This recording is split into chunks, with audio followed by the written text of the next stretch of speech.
اعوذ باللہ من الشیطان الرجیم بسم اللہ الرحمن الرحیم۔ 5ویں پارہ کے خلاصہ کے ساتھ میں ہوں احتشام فاروقی۔ قرآن پاک کا یہ 5واں پارہ جو کہ سورہ نساء پر مشتمل ہے، اس میں جن جن امور کے اوپر بحث کی گئی ہے وہ میں آپ کے سامنے بیان کر رہا ہوں۔ تو اس میں سے جو سب سے پہلا اس کا مضمون ہے وہ ہے کہ کن عورتوں کے ساتھ شادی کرنا مرد کے لیے جائز ہے اور کن عورتوں کے ساتھ شادی کرنا جائز نہیں ہے۔ تو یہی مضمون جو سورہ نساء یعنی جو چوتھے پارے کے آخر میں بیان کیا گیا تھا، تو اسی کو آگے بڑھاتے ہوئے جس کو قرآن پاک کی سورہ نساء کی آیت نمبر 23 میں بیان کیا گیا۔ اعوذ باللہ من الشیطان الرجیم بسم اللہ الرحمن الرحیم۔ حرمت علیکم امہاتکم و بناتکم و اخواتکم و عماتکم، ہوتا ہے کہ تم پر حرام کر دی گئی ہیں تمہاری مائیں، تمہاری بیٹیاں، تمہاری بہنیں اور تمہاری پھوپھیاں اور تمہاری خالائیں اور تمہاری بھتیجیاں اور تمہاری بھانجیاں اور تمہاری وہ مائیں جنہوں نے تمہیں دودھ پلایا، اور دودھ کے رشتے سے تمہاری بہنیں یعنی رضاعی بہنیں، اور تمہاری بیویوں کی مائیں، تمہاری بیویوں کی وہ بیٹیاں جو تمہاری گود میں ہیں، جو ان بیویوں سے ہوں جن سے تم ہم بستری کر چکے ہو۔ پھر اگر تم نے ان بیویوں سے ہم بستری نہ کی ہو تو ان کی بیٹیوں سے نکاح کرنے میں تم پر کوئی حرج نہیں، اور تمہارے حقیقی بیٹوں کی بیویاں اور 2 بہنوں کو اکٹھا کرنا حرام ہے، البتہ جو پہلے گزر چکا، بے شک اللہ تعالیٰ بخشنے والا مہربان ہے۔ تو یہاں پر یہ ارشاد ہے جو چوتھے پارے کے اندر یہ سورہ نساء کا حصہ ہے، بتایا گیا کہ تمہاری مائیں، تمہاری بیٹیاں، خالائیں، پھوپھیاں، چچیاں، اس طرح یہ جو رشتے ہیں یہ تمہارے اوپر حرام کر دیے گئے ہیں۔ اس کے ساتھ ساتھ یہ بھی بتایا کہ 2 بہنوں کو، جو سگی 2 بہنیں ہوں، ان کو ایک ہی مرد کے نکاح میں جمع کرنا یہ بھی اللہ کی طرف سے حرام ہے۔ اور اس کے ساتھ ساتھ پھر جب 5واں پارہ ہے اس کی جہاں سے ابتدا ہوتی ہے، تو اس میں پھر اللہ رب العزت نے اس میں مزید اضافہ کر دیا کہ ارشاد فرما دیا کہ محسنہ عورتیں یعنی جو پاک دامن ہوں شادی شدہ، تو وہ شادی شدہ خواتین طلاق سے پہلے وہ تمہارے اوپر ان کے ساتھ نکاح کرنا یہ بھی حرام قرار دے دیا گیا۔ اس کے بعد پھر اللہ رب العزت نے حرام مال کی مذمت بیان فرمائی اور ارشاد فرمایا ہے کہ تم حرام مال سے اجتناب کرو، یعنی حرام مال سے دور رہنے کا اور بچنے کا اللہ رب العزت نے ہمیں حکم عطا فرمایا۔ چنانچہ سورہ نساء کی آیت نمبر 29 کے اندر ارشاد ہوتا ہے، اعوذ باللہ من الشیطان الرجیم بسم اللہ الرحمن الرحیم، یا ایہا الذین آمنوا لا تأکلوا اموالکم بینکم بالباطل الا ان تکون تجارتا عن تراض منکم ولا تقتلوا انفسکم ان اللہ کان بکم رحیما۔ تو یہاں پر فرمایا گیا کہ باطل طریقے سے مال نہ کھاؤ۔ اب باطل طریقے سے مال کھانا یہ کیسے ہو سکتا ہے؟ تو اس میں مفسرین نے مختلف طرح کی چیزوں کو بیان کیا ہے، جس کا مطلب ہے کہ جھوٹی قسم کھا کر اپنے مال کو فروخت کرنا، سود خوری کے ذریعے سے مال حاصل کرنا، یہ باطل طریقہ ہے۔ اور اس کے علاوہ جوئے سے حاصل کردہ مال اور غصب سے یعنی کسی سے چھینا ہوا ڈاکہ مار کر، تو یہ مال بھی باطل طریقے سے کھانا ہے، لہٰذا اس سے بھی اجتناب کرنا ہے۔ اسی طرح رشوت کا لین دین کرنا، سود خوری، ڈنڈی مار کر سودا بیچنا، ملاوٹ والا مال، یہ سارے کا سارا اسی زمرے میں آئے گا۔ تو اللہ رب العزت نے واضح طور پر ارشاد فرما دیا کہ لا تأکلوا اموالکم بینکم بالباطل، باطل طریقے سے اپنے مال نہ کھاؤ۔ اور اس کے اوپر رسول اللہ صلی اللہ علیہ وسلم کی بہت سی بڑی سخت قسم کی وعیدات بھی ملتی ہیں۔ چنانچہ حضرت ابوبکر صدیق رضی اللہ تعالیٰ عنہ سے مروی کہ نبی علیہ الصلوۃ والسلام نے ارشاد فرمایا کہ اللہ رب العزت نے ایسے جسم کو جو حرام غذا سے پلا ہوا ہو، حرام غذا سے اس کی نشو و نما کی گئی ہو، ایسے جسم کے اوپر جنت کو حرام کر دیا۔ اور اس کے بعد پھر اللہ صلی اللہ علیہ وسلم کی ایک اور بڑی خوبصورت حدیث مبارکہ ہے، حضرت سعد رضی اللہ تعالیٰ عنہ کو رسول اللہ صلی اللہ علیہ وسلم نے ارشاد فرمایا کہ اے سعد اپنی غذا پاک کر لو، تم مستجاب الدعوات ہو جاؤ۔ یعنی اگر تم حلال اور طیب چیزوں کو کھاؤ گے، حلال چیزوں سے بھی 2 طرح کی چیزیں مراد ہو سکتی ہیں۔ ایک تو حلال چیزیں وہ ہیں کہ جو اللہ نے انسان کے لیے حلال کی ہیں، جیسے کہ حلال جانوروں کا گوشت ہے، جیسے مرغی کا اور بھینس کا، اس طرح کے جانوروں کا گوشت ہے۔ اور اس کے مقابلے میں خنزیر کا، کتے کا گوشت آ جاتا تو وہ تو حرام ہے۔ دوسری مال جو حرام مال ہے، سود سے آیا ہوا مال جو ہے، اور اسی طرح وہ حرام کی اور ناجائز کمائی سے آیا ہوا مال، یہ بھی اللہ رب العزت نے حرام قرار دیا، اور اس کی بھی اسی طرح سے مذمت ہے۔ تو نبی علیہ الصلوۃ والسلام نے فرمایا اے سعد اپنی غذا کو پاک کر لو، تم مستجاب الدعوات ہو جاؤ گے، یعنی اللہ تمہاری دعاؤں کو قبول فرما لیا کرے گا۔ اور پھر نبی علیہ الصلوۃ والسلام نے ارشاد فرمایا اس ذات کی قسم جس کے قبضہ قدرت میں میری محمد کی جان ہے، کہ جو بندہ حرام کا لقمہ اپنے پیٹ میں داخل کر لیتا ہے تو اللہ رب العزت 40 دن کے اس کے اعمال قبول نہیں فرماتا، یعنی 40 دن تک اس کا کوئی بھی عمل اللہ رب العزت اس کو قبول نہیں فرماتا۔ اور پھر رسول اللہ صلی اللہ علیہ وسلم نے فرمایا کہ وہ جسم جو حرام غذا سے پلا بڑا ہو وہ آگ کے زیادہ لائق ہے، یعنی وہ آگ کے اندر ہی جائے گا اور آگ ہی اس کے لیے زیادہ مناسب ہے۔ پھر حضرت سیدنا ابو ہریرہ رضی اللہ تعالیٰ عنہ اس حدیث مبارکہ کے راوی ہیں، اس کو امام مسلم نے روایت کیا کہ رسول اللہ صلی اللہ علیہ وسلم نے ایک ایسے شخص کا ذکر کیا جو مسافر ہے اور وہ اتنا لمبا سفر کرتا ہے، اس کے بال پراگندہ ہیں، اس کا بدن وہ گرد آلود ہے، اور وہ پھر آسمان کی طرف ہاتھ اٹھاتا ہے اور اٹھا کر دعا کرتا ہے یا رب یا رب یا رب۔ تو نبی علیہ الصلوۃ والسلام نے فرمایا اس بندے کی دعا کیسے قبول کی جائے گی، اس بندے کی دعا وہ کیسے قبول کی جائے گی، حالانکہ اس بندے کی غذا حرام ہے، اس کا مشروب حرام ہے اور اس کا لباس وہ حرام سے بنا ہو۔ تو جو بندہ نے اور حرام کمائی کے ساتھ وہ کھانا کھائے، حرام کمائی کے ساتھ وہ پانی پیے، تو وہ پھر اللہ رب العزت اس کی دعاؤں کو کیسے قبول فرمائے۔ اس کے بعد پھر اس سورہ کا جو اگلا مضمون ہے وہ ہے مرد کی حاکمیت، کہ اللہ رب العزت نے اسے عورتوں پر حاکم مقرر کیا۔ چنانچہ ارشاد ہوتا ہے الرجال قوامون علی النساء بما فضل اللہ بعضهم علی بعض وبما انفقوا من اموالہم، کہ مرد کو اللہ رب العزت نے عورتوں کے اوپر حاکم مقرر کیا اس وجہ سے کہ اللہ نے اس کو فضیلت عطا فرمائی ہے، اور فضیلت کی وجہ کیا ہے کہ یہ عورت کے اوپر خرچ کرتا ہے، اپنا مال اس کے اوپر خرچ کرتا ہے، تو اس کی وجہ سے اللہ نے اس کو حاکم مقرر فرمایا ہے۔ اس کے بعد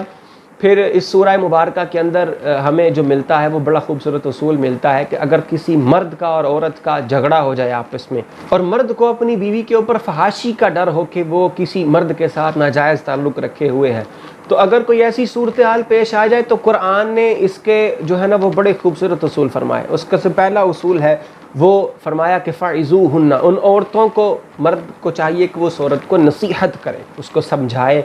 اور اس کو بتائے، اور اس کے بعد فرمایا کہ ان کے دوسرا مرحلہ یہ ہے کہ اگر وہ اس کو نصیحتیں سمجھ نہیں آتی تو اس کا بستر اپنے بستر سے الگ کر دو، اور اگر وہ بستر الگ کرنے سے بھی باز نہیں آتی تو پھر تیسرا جو درجہ ہے وَضْرِبُوهُنَّ، ان کو ہلکا پھلکا سا مارنے کا تذکرہ، اور اس میں یہ بھی نہیں ہے کہ وہ جس طرح آج درندوں کی طرح مارا جاتا ہے، پیٹا جاتا ہے، تو اس طرح سے مارنے کی اجازت بالکل نہیں ہے۔ یہ ایک ہلکا سا ہے کہ جس طرح کوئی چہرے کے اوپر نہ مارے اور نازک حصوں کے اوپر نہ مارے، ہلکا سا کوئی ایک دو تھپڑ لگا دے تو اگر اس کو سمجھ آ جائے۔ اس کے بعد پھر فرمایا کہ جب تم نشے کی حالت میں ہو تو تم نے نماز کے قریب نہیں جانا، یعنی ارشاد ہوتا ہے یا ایھا الذین آمنوا لا تقربوا الصلاۃ وانتم سکارى، کہ جب تم نشے کی حالت میں ہو تو اس وقت تم نے نماز کے قریب نہیں جانا۔ تو گویا یہاں پر نشے کی حالت میں نماز کے قریب جانے سے منع فرما دیا۔ اور اس کے بعد جو آیت مبارکہ تھی یہ شراب کی حرمت کے متعلق آیت مبارکہ نازل ہوئی، اس کے بعد جو آیت مبارکہ نازل ہوئی اس میں مکمل طور پر نشے کو حرام قرار دے دیا۔ اگر فرما دیا گیا کہ یہ شراب، یہ جوا، یہ پانسے کے تیر، یہ سارے کے سارے تمہارے اوپر حرام ہیں اور یہ نجس ہیں اور شیطان کے اعمال میں سے ہیں۔ اس کے بعد پھر سورہ نساء کی جو آیت نمبر 48 ہے اس میں اللہ رب العزت نے شرک کو ناقابل معافی جرم قرار دے دیا، اور ارشاد ہوتا ہے ان اللہ لا یغفر ان یشرک بہ ویغفر ما دون ذلک لمن یشاء، اللہ رب العزت ہرگز اس بات کی معافی عطا نہیں فرمائے گا کہ اس کے ساتھ کسی کو شریک ٹھہرایا جائے، اور اس کے علاوہ اگر وہ چاہے گا تو کسی جرم کی معافی دے دے گا، اور یہ بھی زبردستی نہیں ہے، وہ چاہے گا تو وہ معاف کر دے گا، چاہے گا تو معاف نہیں کرے گا، لیکن شرک کو اللہ رب العزت کبھی بھی معاف نہیں فرمائے گا۔ پھر اسی پارہ کی آیت نمبر 65 کے اندر اللہ رب العزت نے مصطفیٰ کریم صلی اللہ علیہ وسلم کے فیصلے کو حتمی فیصلہ قرار دیا ہے۔ چنانچہ ارشاد ہوتا ہے فلا وربک لا یؤمنون حتی یحکموک فیما شجر بینہم ثم لا یجدوا فی انفسہم حرجا مما قضیت ویسلموا تسلیما، کہ ارشاد ہوتا ہے کہ اے محبوب صلی اللہ علیہ وسلم، یہ لوگ اس وقت تک کامل ایمان والے نہیں ہو سکتے جب تک یہ اپنے اختلافات میں آپ کو حاکم نہ مان لیں، آپ کی رائے کو حتمی رائے تسلیم نہ کر لیں۔ اور اس کے بعد ارشاد ہے کہ وہ جو رائے مصطفیٰ کریم علیہ السلام کی مانی ہے، اس کے اوپر کسی طرح کی کوئی بات دل میں لانی بھی نہیں ہے، اور اس کو آنکھیں بند کر کے تسلیم کر لینا ہے۔ دراصل یہ آیت مبارکہ نازل ہوئی تھی تب جب اہل مدینہ جو تھے وہ اہل مدینہ پہاڑوں سے اترنے والے پانی سے اپنے کھیتوں کو سیراب کیا کرتے تھے۔ ایک انصاری کا ایک صحابی حضرت زبیر رضی اللہ تعالیٰ عنہ کے ساتھ اس بات کے اوپر تنازع ہو گیا کہ اپنے کھیت کو پہلے پانی کون دے گا۔ حضرت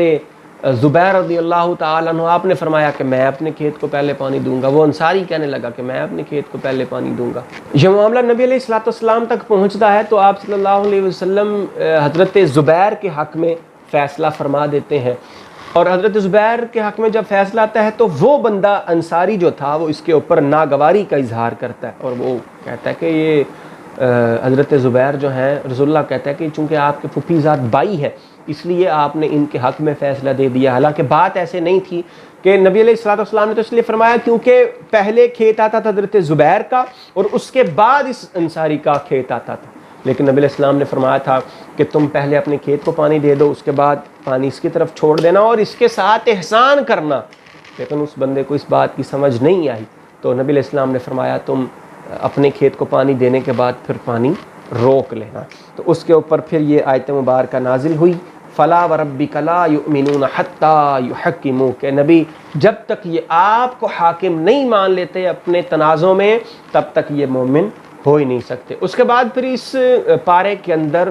مسلمانوں کو جہاد کی ترغیب دی گئی، انہیں جہاد کے متعلق آگاہی دی گئی اور ان کے اندر یہ شعور بیدار کیا گیا کہ تم نے جہاد کرنا ہے۔ چنانچہ ارشاد ہوتا ہے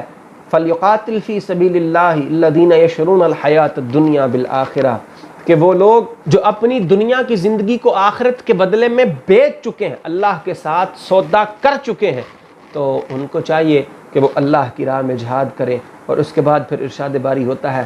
وَمَا لَكُمْ لَا تُقَاتِلُونَ فِي سَبِيلِ اللَّهِ، تو تمہیں کیا ہو گیا ہے کہ تم کمزور مردوں، عورتوں اور بچوں کی خاطر اللہ کی راہ میں نہیں لڑتے، اور جو یہ دعا کر رہے ہیں کہ اے ہمارے رب ہمیں اس شہر سے نکال جس کے باشندے ظالم ہیں، اور ہمارے لیے اپنے پاس سے کوئی حمایتی بنا، اور ہمارے لیے اپنی بارگاہ سے کوئی مددگار بنا۔ اور اسی مضمون کو آگے بڑھاتے ہوئے اللہ رب العزت نے یہ جہاد کے مضمون کو بڑے تفصیل کے ساتھ یہاں پر بیان فرمایا ہے کہ ایمان والے اللہ کی راہ میں جہاد کرتے ہیں اور کفار شیطان کی راہ میں لڑتے ہیں، تو تم شیطان کے دوستوں سے جہاد کرو، بے شک شیطان کا مکر و فریب کمزور ہے۔ کیا تم نے ان لوگوں کو نہ دیکھا جن سے کہا گیا کہ اپنے ہاتھ روکے رکھو اور نماز قائم رکھو اور زکوٰۃ دو، پھر جب ان پر جہاد فرض کیا گیا تو ان میں سے ایک گروہ لوگوں سے ایسے ڈرنے لگا جیسے اللہ سے ڈرنا ہوتا ہے یا اس سے بھی زیادہ، اور کہنے لگے کہ اے ہمارے رب تو نے ہم پر جہاد کیوں فرض کر دیا، تھوڑی سی مدت تک اور ہمیں مہلت کیوں نہ دی۔ اے حبیب تم فرما دو کہ یہ دنیا کا ساز و سامان تھوڑا سا ہے اور پرہیزگاروں کے لیے آخرت بہتر ہے، اور تم پر ایک دھاگے کے برابر بھی ظلم نہیں کیا جائے گا۔ اور اس کے بعد پھر اس سے اگلی آیت مبارکہ میں ارشاد ہوتا ہے کہ اگر تم موت کے ڈر سے جہاد نہیں کرو گے تو پھر یہ بات ذہن نشین کر لو کہ تم دنیا کے جس کونے میں مرضی چلے جاؤ، اینما تکونوا یدرککم الموت، تمہیں موت آ کر رہے گی، ولو کنتم فی بروج مشیدۃ، اگر تم مضبوط قلعوں کے اندر بھی اپنے آپ کو بند کر لو، مضبوط قلعوں کے اندر بھی چلے جاؤ، تو یہ موت وہ تمہارے اوپر آ کر رہے گی۔ تو اس کے بعد پھر اللہ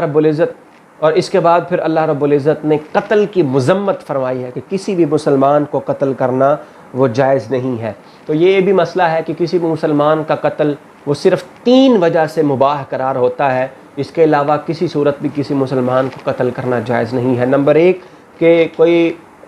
شادی شدہ مرد ہو اور وہ زنا کر لے، نمبر 2 کہ کوئی بندہ کسی آزاد آدمی کو، مسلمان کو قتل کر دے تو اس کے قصاص میں اس کو قتل کیا جائے گا۔ اور نمبر 3 کہ کوئی بندہ وہ مرتد ہو جائے یعنی دین اسلام کو چھوڑ دے تو پھر اس کا قتل مباح ہو جاتا ہے، اور اس کی بھی کچھ شرائط ہیں۔ اور یہ تھا 5ویں پارے کا خلاصہ۔ اللہ رب العزت ہماری صحیح کو اپنی بارگاہ میں قبول و منظور فرمائے۔ اب تک کے لیے اتنا ہی، انشاءاللہ کل نئے پارہ کے خلاصہ کے ساتھ حاضر ہوں گے، تب تک کے لیے اللہ حافظ۔